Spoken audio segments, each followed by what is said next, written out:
नमस्कार.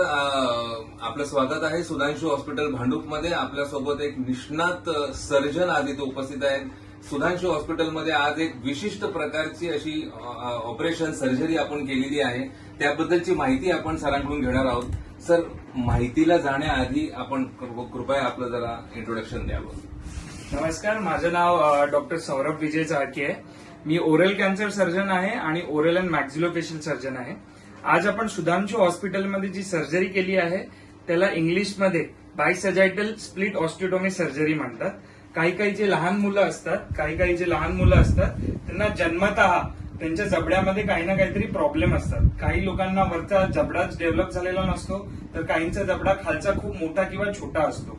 तर अशा वेळेला ही जबड्याची सर्जरी केली जाते, ज्याच्यामुळे लहान मुलाच्या जे चेहऱ्यामध्ये आहे ते आपण बदल करून त्यांना एका नॉर्मल माणसासारखं आपण चेहरा देण्याचा प्रयत्न करतो. ह्याच्यामध्ये ही सर्जरी खूप महाग आहे आणि आपण सुधांशू हॉस्पिटलमध्ये अर्ध्यापेक्षा निम्म्या किमतीमध्ये थोड्याफार ट्रस्टमधनं मदत घेऊन आपण ही मोठी सर्जरी पार पाडतो. या सर्जरीमध्ये 2 ते 3 सर्जन लागतात आणि ह्याचं जे ड्युरेशन आहे म्हणजे टाइम आहे तो टाइम करीबन 6 ते 8 तासाची सर्जरी आहे.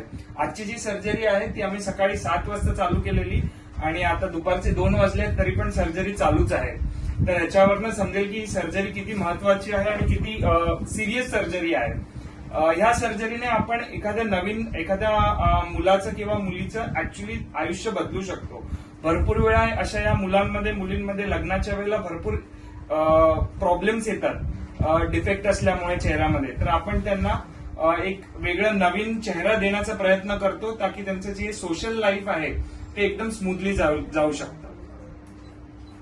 सर, आपला अशा सर्जरीज बद्दल किती अनुभव आहे? आतापर्यंत आपण किती अशा केसेस पाहिलेल्या आहेत, ऑपरेशन केलेले आहेत? अशा सर्जरी जे आहेत ते मी, डॉक्टर चिराग, डॉक्टर शशांक आम्ही हे टीम मध्ये काम करतो आणि या सर्जरीज आम्ही गेल्या 10 वर्षापासून करत आहोत. आम्ही या सर्जरीमध्ये 400 पेक्षा जास्त सर्जरी ऑलरेडी परफॉर्म केलेल्या आहेत आणि याच्यामधले आम्ही भरपूर साऱ्या अशा सर्जरी कम्प्लिटली फ्रीमध्ये पण केलेल्या आहेत लोकांना हेल्प करण्यासाठी. तर येस, दॅट्स इट. म्हणजे प्रायव्हेट सेटअपमध्ये इतक्या कमी खर्चामध्ये आपण फार दुर्मिळ ही अशी खूप कमी असतं, कारण की या सर्जरीच्या नंतर पोस्ट ऑपरेटिव्ह पण भरपूर प्रॉब्लेम्स होऊ शकतात. त्याच्यासाठी एक चांगल्या सेटअपची गरज असते.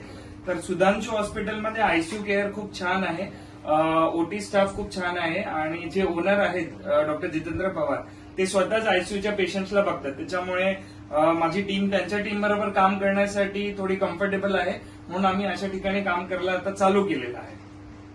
खूप छान माहिती दिली सर. आज तुमचा अनुभव ह्या हॉस्पिटलच्या एकंदरीत सेटअप बद्दल आणि इथल्या स्टाफ बद्दल काय आहे? अनुभव मला खूप छान आलेला आहे. जे स्टाफ आहेत ते खूप एक्सपिरियन्स आहेत. एनेस्थेटिस्टचा आमच्या सर्जरीमध्ये खूप महत्वाचा रोल आहे. एनेस्थेटिस्ट पण खूप छान होते. तर everything was absolutely good and I am very happy. Everything went smoothly as plan. कारण की अशा मोठ्या सर्जरी असतात ज्या 6 ते 8 तासाच्या असतात, त्याच्यामध्ये आसपासच्या ज्यावेळेला स्टाफ ट्रेन असतो त्यावेळेला ते फास्ट होतात. नाहीतर मग ह्या सेम सर्जरीला डबल टाइम पण लागू शकतो. ओके.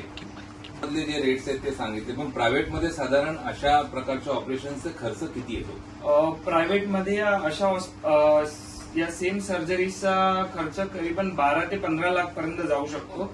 ह्याच्यामध्ये तुमचा 7 ते 8 दिवसाचा स्टे असतो, आयसीयूचा स्टे असतो, 3 सर्जनचे चार्जेस असतात, एनेस्थेटिस्टचे चार्जेस असतात, ओटी स्टाफचे चार्जेस असतात, मेडिसिन असतात, अशा भरपूर गोष्टी असतात. पण ते पूर्ण पॅकेज करीबन 12 ते 15 लाख पर्यंत जाऊ शकतो. चांगल्या मोठ्या कॉर्पोरेट हॉस्पिटलमध्ये ह्याची प्राइस एवढी असते. मग त्या मानाने सुधांशू हॉस्पिटलमध्ये आलेला खर्च हा साधारण किती कमी आला? पेशंटला आलेला खर्च हा कमी आहे. हॉस्पिटलला ऑलमोस्ट सेमच खर्च आलेला आहे, पण हॉस्पिटलचे भरपूर ट्रस्टची टायअप असल्यामुळे त्यांनी तो खर्च मॅनेज केलेला आहे. पण पेशंटला आलेला खर्च हा अर्ध्यापेक्षाही कमी खर्चामध्ये झालेला आहे.